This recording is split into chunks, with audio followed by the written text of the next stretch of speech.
ဒီဇလန်ကရုတ်တရက်ငွေအရေးပေါ်လိုအပ်မှုကနေစတင်လေးရှိပါတယ်။ကျောင်းလာကပေးရတော့မယ်။မိသားစုဝင်တယောက်ညီမကောင်းဖြစ်လို့ဆေးဖို့လိုနေတယ်။လာကုန်ဖို့တပတ်လိုသေးပေမဲ့လက်ထဲမှာပတ်စံကုန်သွားပြီ။ဘန်ကနေချေးဖို့ကအချိန်မရှိဘူး။စာရက်စာတန်းတွေရှုပ်ထွေးတယ်။တငယ်ချင်းစီကချေးဖို့ကလည်းမျက်နှာပူရမယ်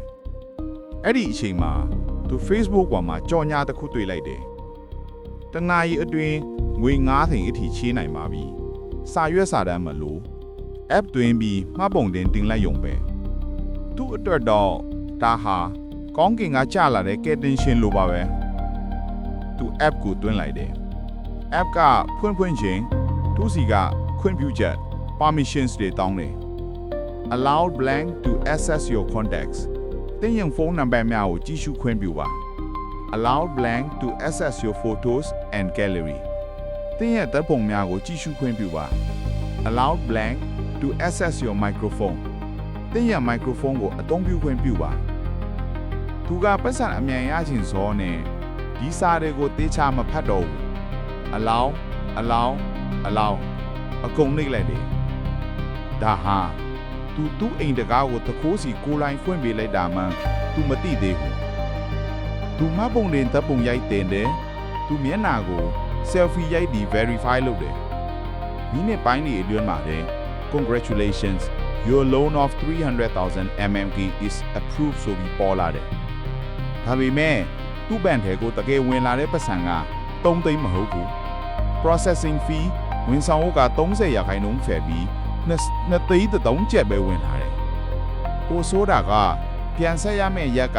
တလမဟုတ်ဘူး9ရက်ပဲ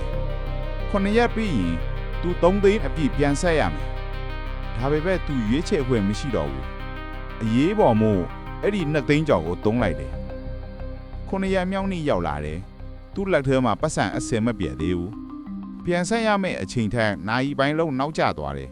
။ဒါပေမဲ့အဲ့ဒီအချိန်မှာငရဲကစတင်ပါပြီပထမဆုံးသူ့စီကိုဖုံးဝင်လာတယ်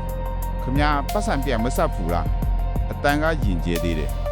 နိုင်ဘက်လောက်ကြာတော့နောက်တစ်ယောက်ဆက်လာတယ်ခမတို့လိုလူမျိုးတွေကြောင့်အတန်ကနည်းနည်းကြမ်းလာတယ်အဲ့ဒီနေ့ညငီဆောင်ရောက်တော့သူ့အမေစီကဖုံးဝင်လာတယ်ဒါဘသူတွေစီကပတ်စံတွေခြေထားတာလဲအခုအမေစီဖုံးဆက်ပြီးသားကတခိုးလိန်လဲသူလို့လာပြောနေတယ်သူတုံလို့သွားတယ်သူတို့ကသူ့အမေဖုန်းနံပါတ်ကိုဘလို့တိသွားတာလဲဒီအလောင်းနှိပ်လိုက်တဲ့ခလုတ်ပါသူအလောင်းနှိပ်လိုက်တဲ့ second ပိုင်းတွေအတွင်းမှာပဲအဲ့ဒီ app ကသူ့ဖုန်းထဲက contact list ဖုန်းနံပါတ်များအားလုံးကိုခိုးပြီးသူတို့ရဲ့ server စီကိုပို့ပြီးသွားပြီသူ့တထေးသူ့ဝန်တန်းသူ့ဆရာမသူ့ရည်စင်အောင်အကုန်လုံးရဲ့ဖုန်းနံပါတ်တွေသူတို့လက်ထဲရောက်သွားပြီဒါကို data blackmail လို့ခေါ်တယ်ဒါတင်မပြီးသေးဘူးညရောက်တော့သူ messenger ထဲကို message တစ်ခုဝင်လာတယ်မင်းပတ်စံအခုချက်ချင်းပြန်မဆက်ရင်မင်းရဲ့ဓာတ်ပုံတွေအကောင့် Facebook မှာဖြန့်ပစ်မှာ message နဲ့ပါလာတဲ့ဓာတ်ပုံကိုတွေးလိုက်ကြည့်အောင်မှတော့သူကမာပြတ်သွားတယ်ဒါကသူဖုံးခဲ့လူတွေထဲမှာသူတယောက်တည်းတီးတန့်သိမ်းထားတဲ့သူ့ရဲ့အတွင်းဆုံး private ဓာတ်ပုံတစ်ပုံဖြစ်နေတယ်သူအလောင်းနှိပ်လိုက်တဲ့စက္ကန့်တုန်းမှာသူ့ရဲ့ gallery တစ်ခုလုံးကိုလည်းသူတို့ကခိုးပြီးသွားလို့ပါသူကြောက်လန့်ဒီပတ်စံကိုအတိုးနဲ့ချင်းခဲ့ပြီးပြန်ဆက်လိုက်တယ်ဒါပေမဲ့ဇလန်ကမပြီးဘူးခမရနောက်ကျကြထပ်ပေးရမယ်ခမရ data ဖြတ်ပေးကထပ်လွှဲရမယ်သူဘလို့ပဲဆက်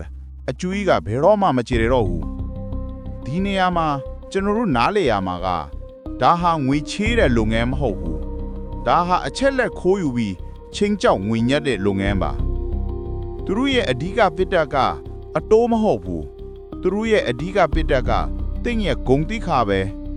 သူတို့ကတင့်ကိုအကျွေးပင့်ကူအိမ်ထဲမှာမိအောင်ဖမ်းလိုက်တာပါတင်ရုံးလေဒီပင့်ကူမြင်လေကတင့်ကိုပိုတိုးပြီးရစ်ပတ်လေပဲဒီစုံစမ်းထောက်လှမ်းမှုဇလန်းရှိကိုအဆုံးထိကြီးစုနားထောင်ပေးခဲ့တဲ့အတွက်အထူးကျေးဇူးတင်ပါတယ်မတရားငွေချေ app တွေကတင့်ရဲ့ပတ်စံကိုပြစ်တက်ထားလာထက်တင့်ရဲ့ contact list နဲ့ gallery ကိုပို့ပြီးပြစ်တက်ထားပါတယ်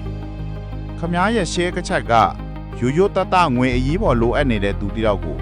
ဒီလိုဂုံတိခါထားစာအဖြစ်မရောက်သွားအောင်ကဲ့တင်နိုင်ပါတယ် ဒီအရေးကြီးတဲ့အကြောင်းအရာကိုခုမိသားစုတငယ်ချင်းတွေကိုအကူပဲမျှဝေပေးပါနောက်အပိုင်း9မှာတော့ပိုပြီးပြန့်နှံ့နေတဲ့ Shopee မှာ review ပေးရယုံ YouTube ကို like လုပ်ယုံနဲ့ပတ်စံရမယ်ဆိုပြီးမလုံးပေးနောက်ဆုံးပတ်စံတွေအကုန်ပြန်လိမ်သွားမယ်ဒီ easy money illusion ဇာညွှန်းအကြောင်းဆက်လက်ထွင်ကြသွားပါမယ်